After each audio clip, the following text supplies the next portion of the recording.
Okay, welcome to my shop. I want to show you two different panels. Same panel really, but two different panels. What I got going on here is I've got a square D QO panel, just like anybody can get from a store. You probably get it for $89 from Home Depot. It's what it is. It's a good panel. It's a decent panel. You can throw this in your house and it'll be just fine. This is the same square D panel, but if you listen, this panel sounds a bit different. Lift that up. That's still rattling. This is a solid panel, as opposed to if you take something like this. This is just kind of rattly. This has, you know, if you look at like your buses and stuff in here, these things, they jiggle.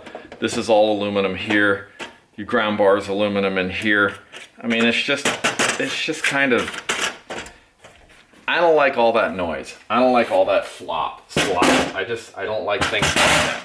So I've taken this panel and I've gone through and put polymers on the back of it. This makes the can really dense. But I've also got into this, and it's something you got to be thoughtful about. I mean, this is all nice and tight now. This is damped. This is dense. This is copper. This is copper.